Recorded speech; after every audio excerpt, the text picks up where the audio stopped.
Yeah, we back, baby. Keeping it real. Who That Sports Pod?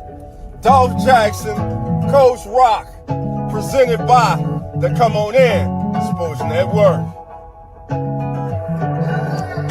Who That Nation, how you doing? Come on in. Take a seat, it's all good, you're amongst friends. Breaking news, interviews, Saints Juice. Open lines up just for you. 9th ward, 10th ward, where you at? 12th ward, 15, where you at? 3rd ward, 17, where you at? 9th ward, all the way in the back. Uptown, baby, downtown, baby. Everybody represent black and gold, baby. Uptown, baby, downtown, baby. Everybody represent black and gold, baby. Who that? Who that? Who that saying they gon' beat them Saints? Who that? Who that? Who that saying they gon' beat them Saints? Who That Nation? How you doing? Come on in. Take a seat. Sit back. Relax. Put your feet up. Grab a drink and let's talk Saint football. Y'all know what time it is. Time to keep it real. Let's go. What's going on, baby? It's your boy, Dolph Jackson. It's the Keeping It Real Who That Sports Podcast. And this is your Saints Juice of the day, which means we only going to be here for about 15 minutes or more. But anyway, family, how's everybody doing? Hope you are having a wonderful Thursday, baby. We're one day away from Friday, one day away from the weekend. Well, this weekend, baby, it's been a good weekend, Who That Nation, baby. We got our second win of the season this past Sunday against the Carolina Panthers. We're off this week, so we get another week, baby, to feel good, baby, to feel good. Listen, I don't know how many more of these we're going to get. Enjoy it, baby. Enjoy it. Enjoy it this week while you're watching football with your feet propped up, baby, because the following week, we get those dirty birds, baby. And wouldn't it be special, baby? Wouldn't it be special for Tyler Shuck to get his first back-to-back victories as a starting quarterback in the NFL against the Atlanta Falcons? Man, you couldn't write a better script. But anyway, family, thank you all for being here. Again, this is the Keeping It Real Who That Sports Podcast. This is your Saints Juice of the Day. I'm Dolph Jackson, your host. We're brought to you by the Come On In Sports Network. So listen, we got some family members coming on in the building right now. Let's see who's in the building right now. Oh, there he is. Uncle Jerry is in the house. What's going on, Jerry? Appreciate you, baby. No, we won't bow down, baby. Jerry said, can't wait the next week, baby. Hey, let's slow roll it, man. Let's slow roll it. But listen, let's just get to it, man. A lot of thoughts. I know you listen. We've heard all the expert thoughts from those who cover the team, their thoughts about this past performance by Tyler Shuck. As Zach and myself were doing the game, live streaming the game, and giving play-by-play this Sunday, man, for the first time in a long time, it felt like we had a professional quarterback under center. He looked the part, and he went out there and he played the part. He was not the reason the Saints lost. Guess what? He was the reason the Saints won. Pushing the ball down the field. 3rd down, the Saints improved on 3rd down last week with Tyler. Of course, his first start, he was only on the field for 16 minutes. Now, one area that this team continues to struggle in and is ranked 32nd in the National Football League is in the red zone. We know when you get into the red zone, the field shrinks. So the defense is able to stay more honest to their coverage. The Saints have to find a way to start converting inside the red zone. During my excitement of the unexpected victory this past Sunday, I said that they improved in the red zone. I was wrong. They were 0-2 in the red zone this past Sunday. Tyler Shuck can make everything on the field. I will at times. Now he had a good game, really good game, but there's still things he needs to work on. And of course, he's a rookie. Now many believe that Dolph, his bad game will come. I'm hoping that his first official start against the Rams was his bad start, and when he entered the game against the Bucks. I hope those are the worst games he plays this year. And I hope he builds from this past week's game.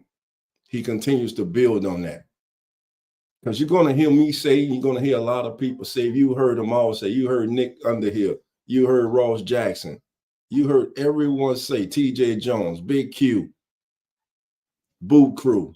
You heard everyone say,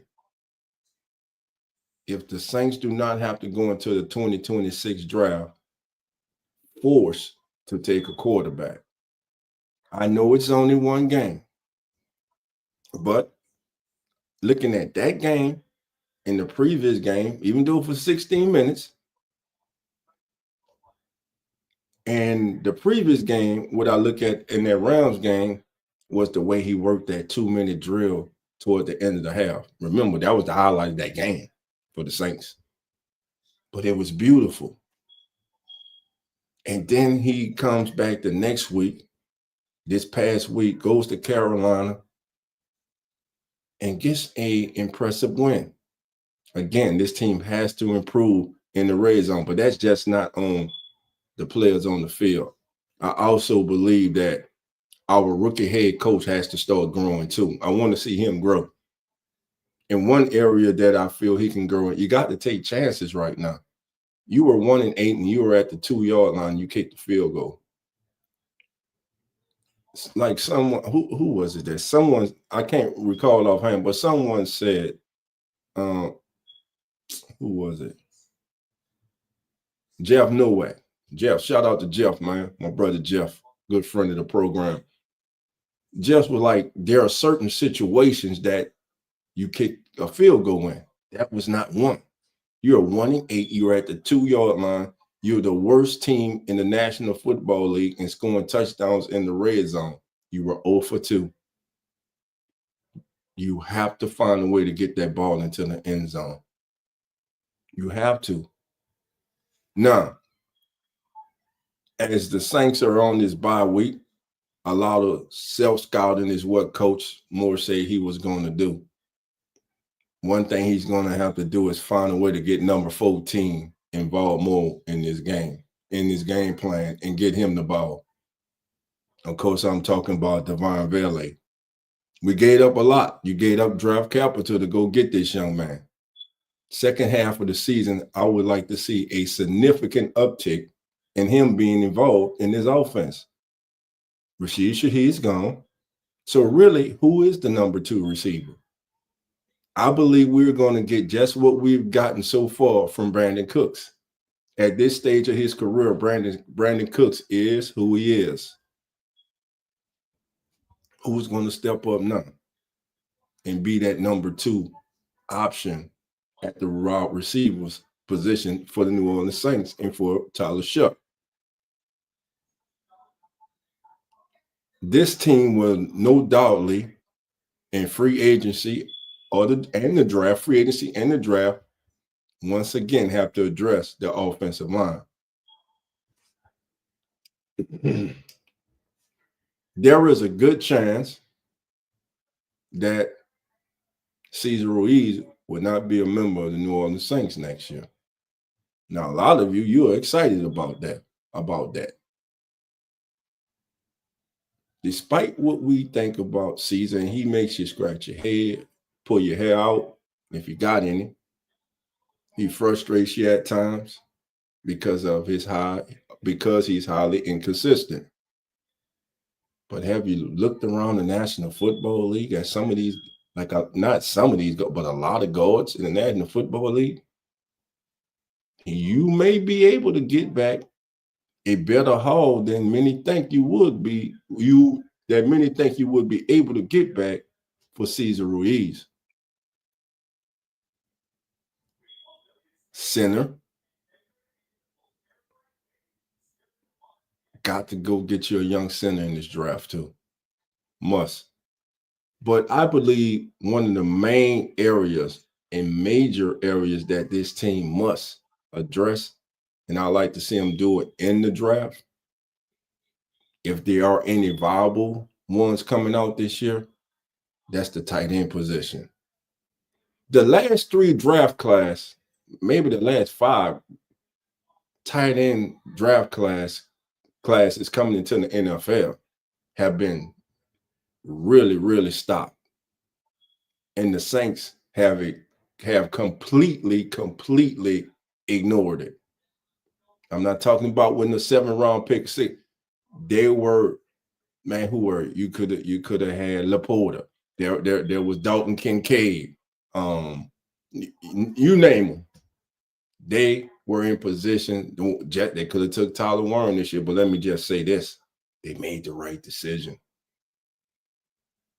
Calvin Banks Jr. born injury seems to be, and it's playing like it's playing like it, because I'm gonna get my words twisted. It's playing like a mainstay. He's playing like a brick wall. He's playing like a lock him down, all future all pro left tackle. He's only getting better. He's only getting better. Then we take, I believe, no, we kicked the field goal in the red zone. Now, did we take a knee in the red zone? I know we kicked the field goal in the red zone. We were at I think it was 4th down from the 2. And we kicked the field goal from there. Wallace, what's up, my brother? What's happening? Wallace, my brother's in the building. Come on in. All right. You dig 545 say, I believe, I don't remember us taking the knee, 545. But again, you got to be aggressive there. Tight end. You need a young tight end. Now, one thing that we have seen since Tyler took over in that Tampa Bay game is that the chemistry with him and Jawan Johnson, targets have gone up. He's definitely going to break his career best for targets and yards. Now, can he do it with touchdowns? Ross broke it down. Ross Jackson today broke it down on Locked On Saints about where he ranks among tight ends. He's top 10 in basically every category as a tight end. And look for that to go up. Look how the last 2 weeks, look how he's became a more focal point in the offense, but mainly he's being targeted more.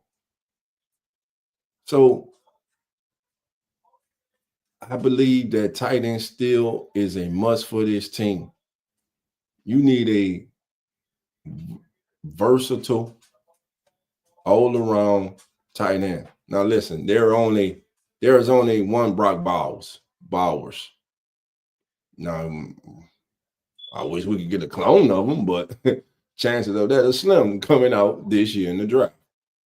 But the main thing, the most important thing for the New Orleans Saints family is what?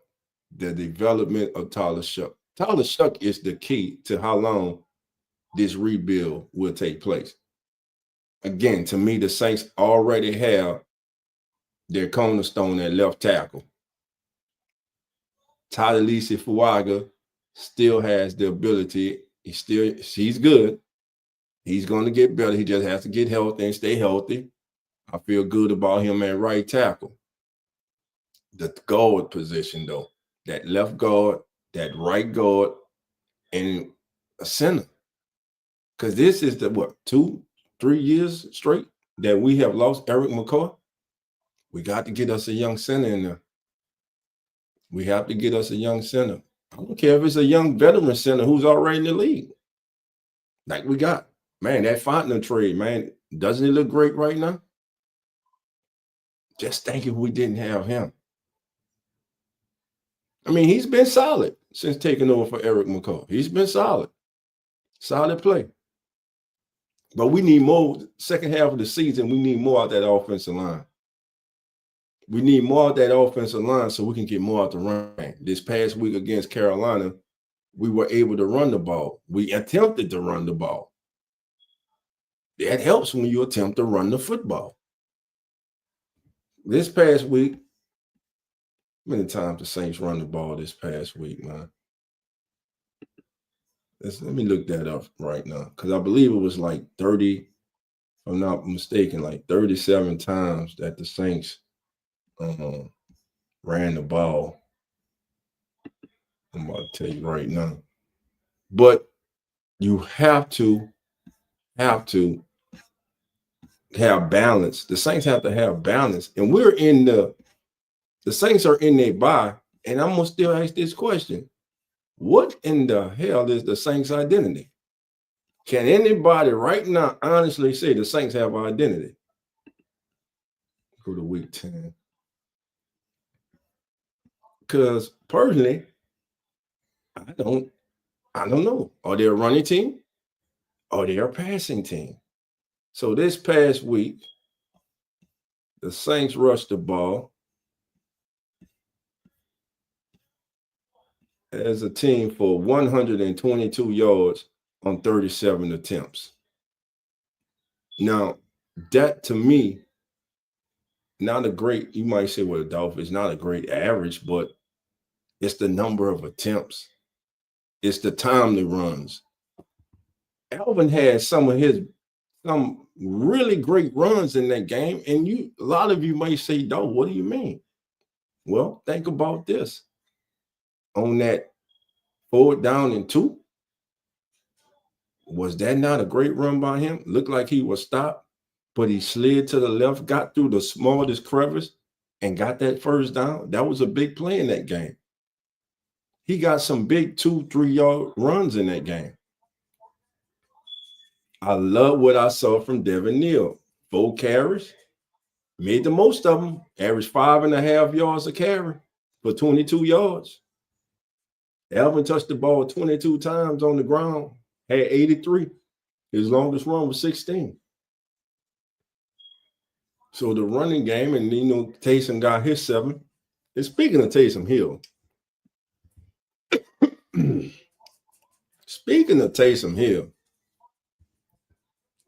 this past Sunday was the most I have ever seen on the RPO when Taysom and Alvin is in the backfield together.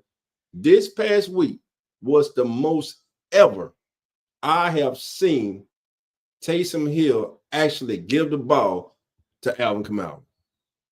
Now, am I the only one who noticed that?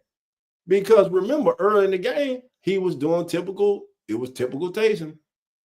He go keep the ball. And if you look, Carolina defense, they were not even respecting the fake.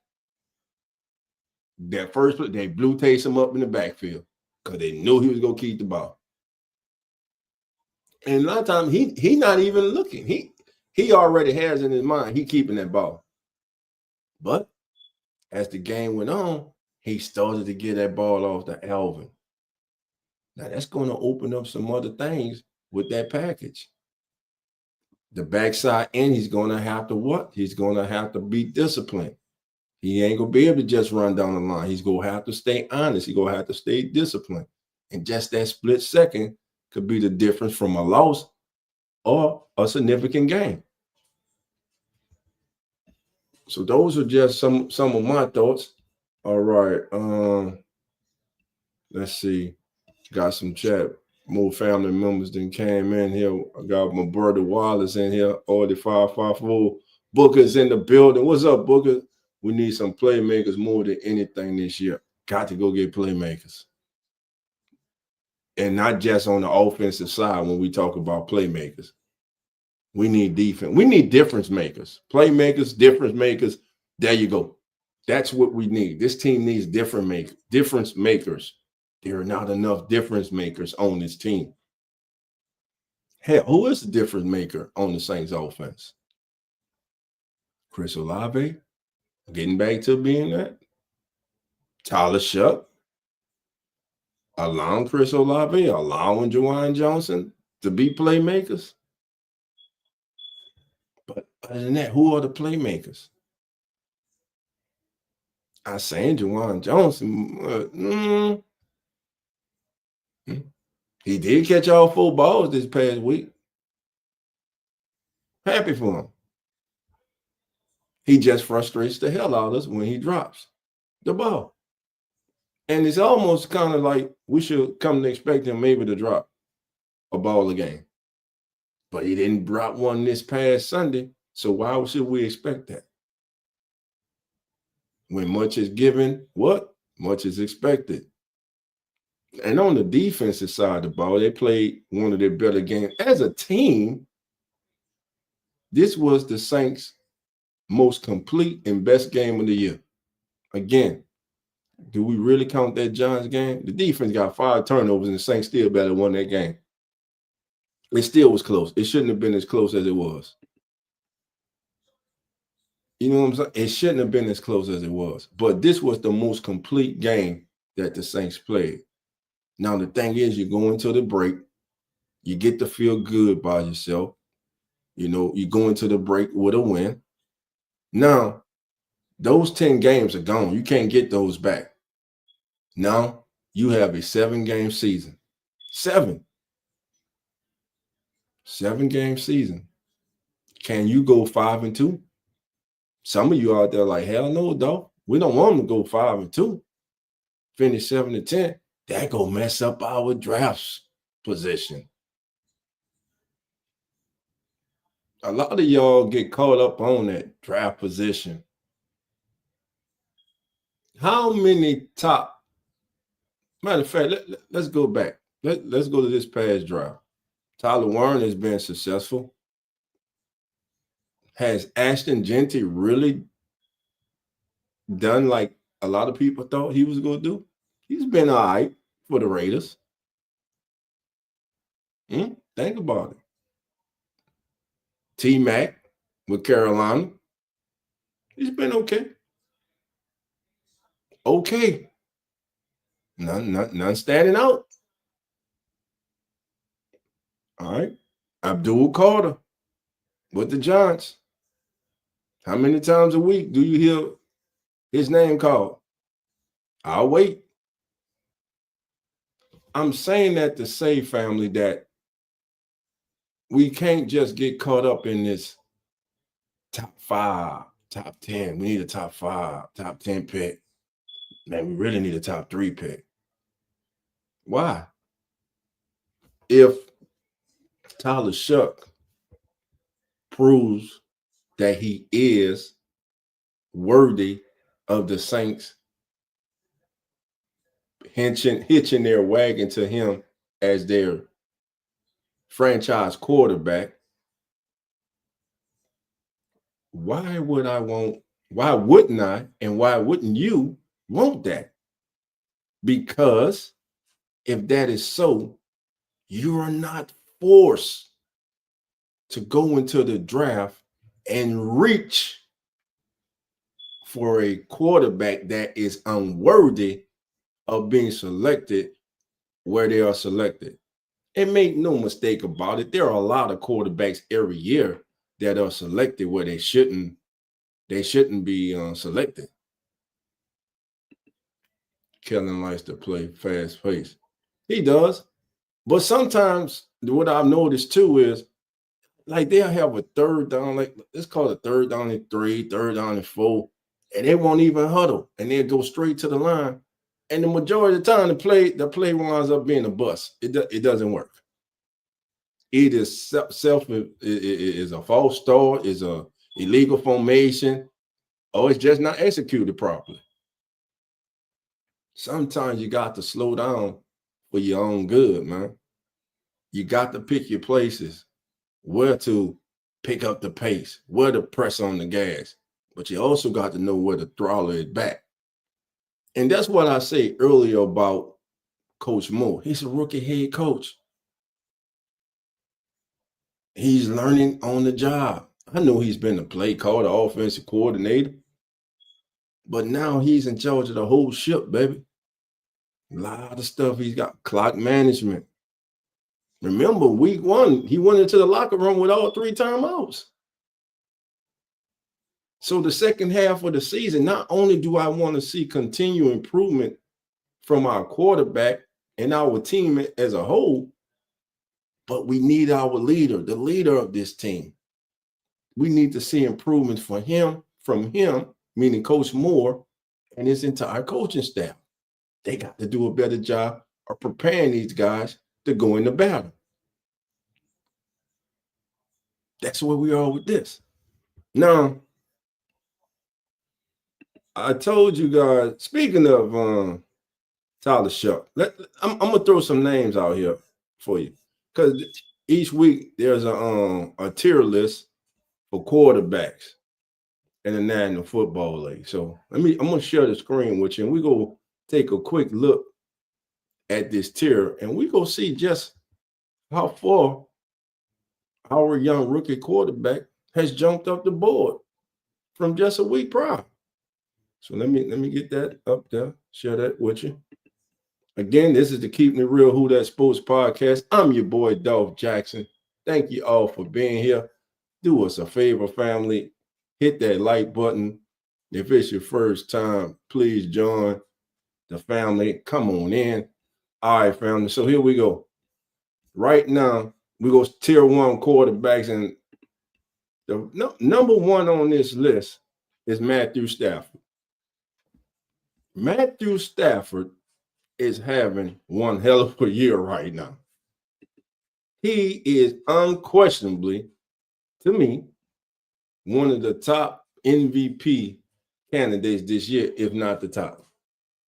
When you look at his number, 67% completion percentage, 2,427 yards, 25 touchdowns to 2 interceptions. We know Matthew Stafford's never been a runner, so that -9, that means nothing to me. 25 touchdowns, 2 interceptions, completing 67% in his passes. He's ranked number 1 this week.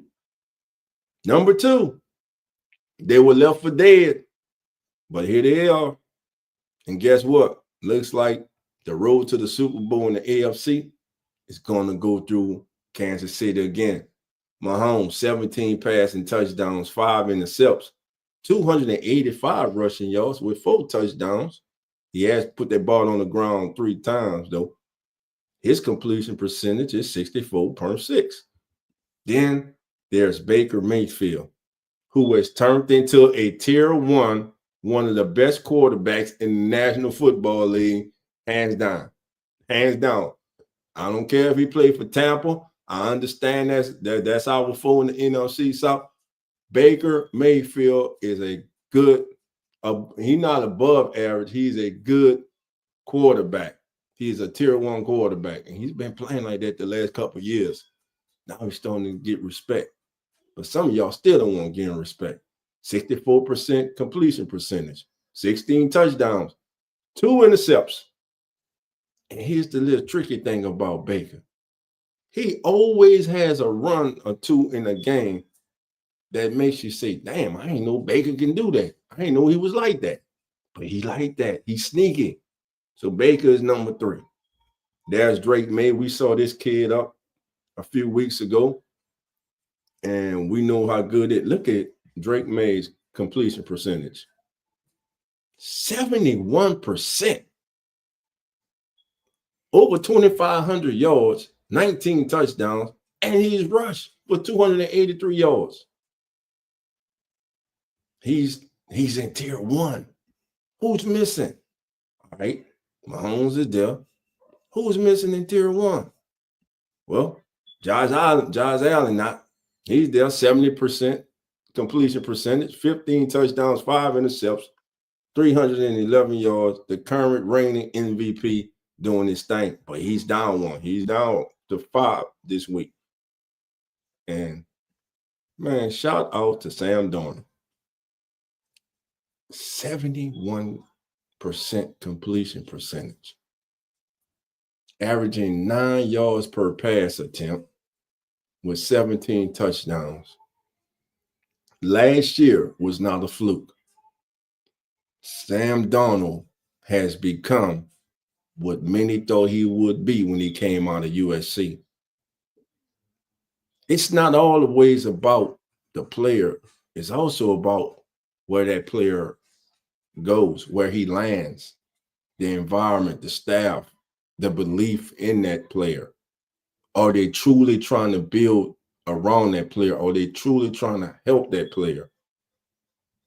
Sam Darnold doing his thing for Seattle, and the Seahawks are one of the dark horses in the NFC.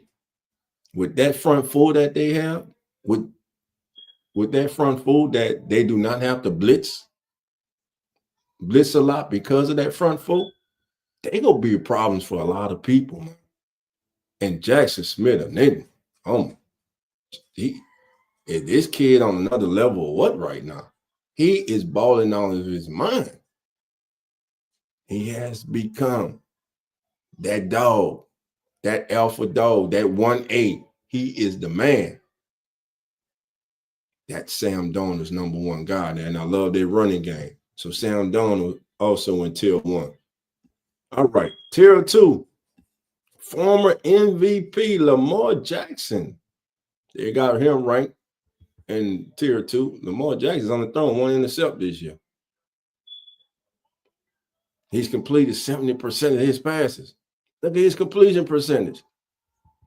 It's better than the top 2 who right now are in tier 1. 15 touchdowns, 1 intercept, 216 yards. But with Lamar Jackson, for a lot of people, is okay. We know what you can do in the regular season. It comes down to winning in the playoffs, man. You got to win in the playoffs. But to me, it hurts, though. It's not helpful that you not only got to play the Bills or the Chiefs to get to the Super Bowl or the Broncos in the AFC, but you got to go against your own head coach. Because I just think that John Harbaugh in the playoff, man, just makes some awful decisions. He allows his offensive coordinator to call an awful game. You get Derrick Henry and he barely touches the ball in the playoffs. All right, man, let's keep it going. Justin Herbert, Jared Goff, Jalen Hurts is number 10. Daniel Jones. Excuse me, fam, got a cold. I ain't want to be coughing on the mic on you. Daniel Jones, bounce back year. But yeah, hold on.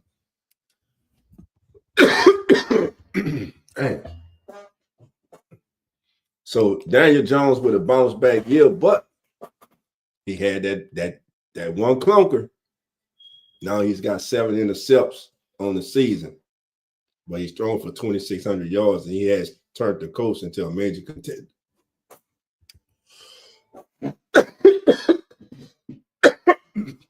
Hey, Michael, bring me a water.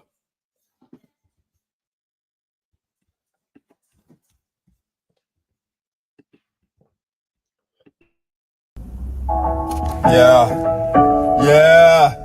we back, baby. Keeping it real. Who That Sports Pod? Dolph Jackson, Coach Rock, presented by the Come On In Sports Network. Who That Nation, how you doing? Come on in. Take a seat, it's all good, you're amongst friends. Breaking news, interviews, Saints Juice. Open lines up just for you. 9 ball, 10 ball, where you at? 12 ball, 15, where you at? 3rd ball, 17, where you at? 9th ball, all the way in the back. Uptown, baby. Downtown, baby. All right, family, we back. Had to get a little water, man. I apologize, family, but again, our tier of quarterbacks, as we go down the list, as you see, there's Daniel Jones. He's in 2nd tier. Tier 3 now, Jordan Love, Dak Prescott, Caleb Williams, Jackson Dart, who's up 2 this week. Joe Flacco, who's down 1. Mac Jones. Let me ask this. Wait a minute.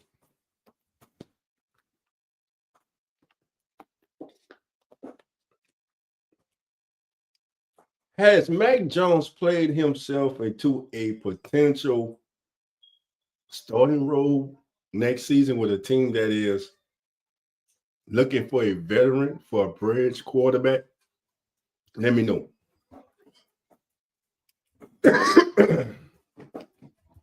Aaron Rodgers is 18. Jacoby Brissett, the new starter in Arizona, has the Kyler Murray experiment come to an end in Arizona. I think it has. I don't think he'll be an Arizona Cardinal next year. Will be highly sought after if he's released. Tua is 20. Trevor Lawrence, 21. Now, Davis Mills of Houston is 22. Look at his completion percentage. This is who I'm praying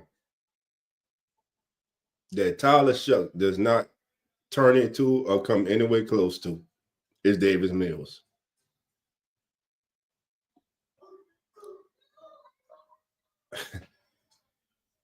That would be a horrific thing for us as a fan base.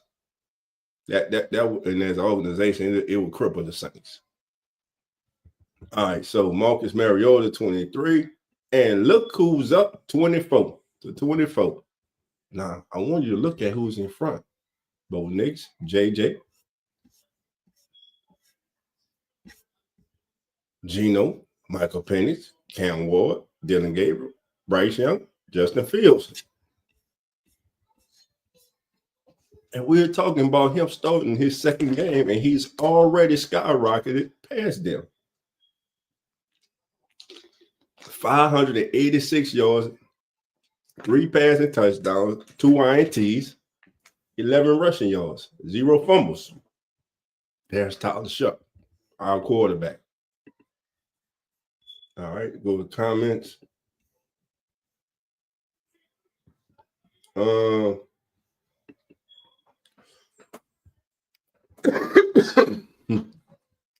What's up, Jeremy?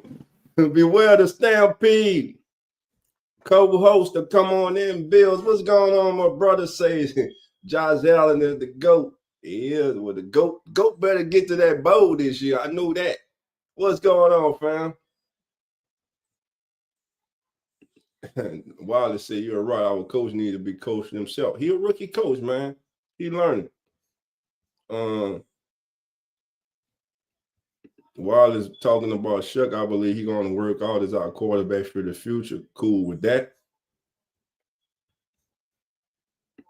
We need a dog on the offense, and I believe it should be running back. Yeah. We just need difference makers, man. We need difference makers in the return game. We need difference makers rushing the passer on the edge, linebacker, secondary. And before I get out of here, that's one thing. I'm going to try to do something. I'm going to get Coach. And me and Coach, we're going to take a real in-depth look at this rookie class. But the 2025 New Orleans Saints rookie class is turning out to be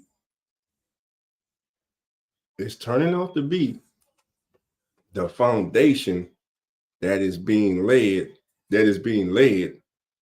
for this rebuild. Think about this. When was the last time we got this much production from a Saints draft class, rookie draft class? Calvin Banks Jr., starter, one of the best young tackles in the National Football League already. Tyler Shuck, your starting quarterback, got more than 16 minutes on the field this past week. He looked good. Devin Neal, 6th-round selection, averaged 5.5 yards a carry.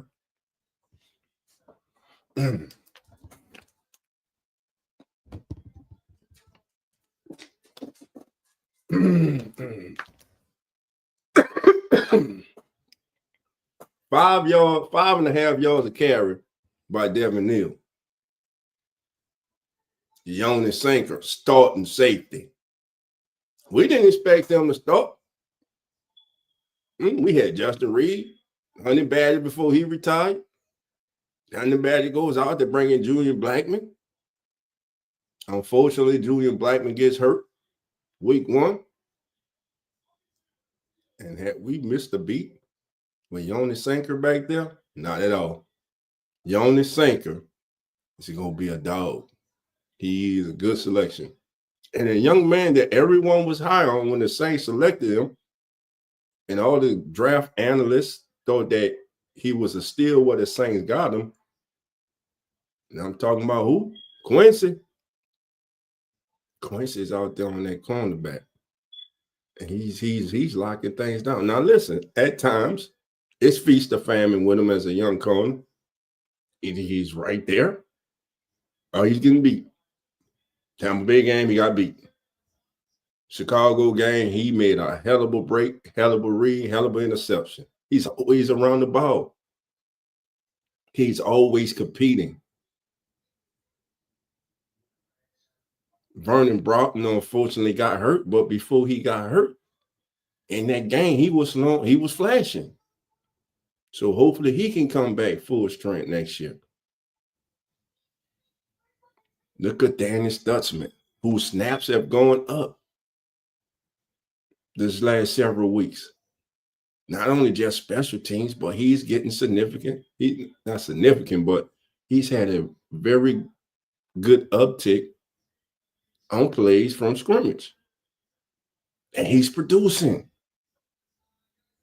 So this draft class, that's 4-5. Fidel Diggs has gotten playing time this year. He's been on the active roster this year. Matavo's been on the active roster this year, and they're on the practice squad. So they have been in live games this year.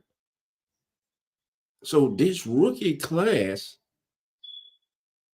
for the first time in a long time, we might be able to say that the Saints hit with a rookie class. Now, we got 3 starters right now from the rookie class.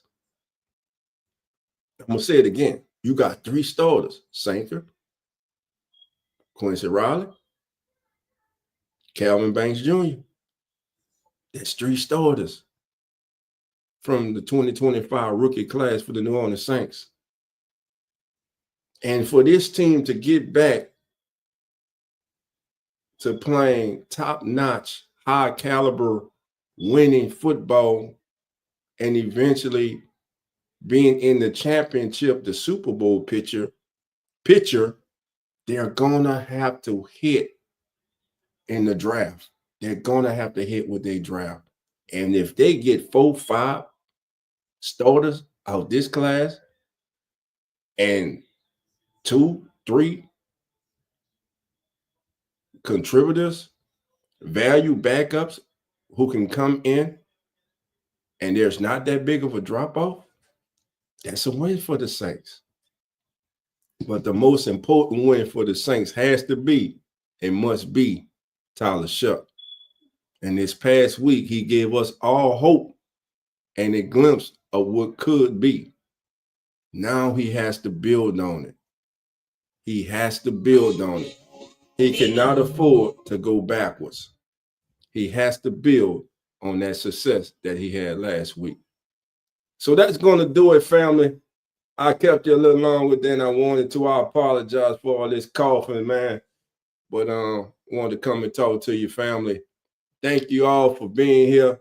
This is the Keeping It Real Who That Sports podcast.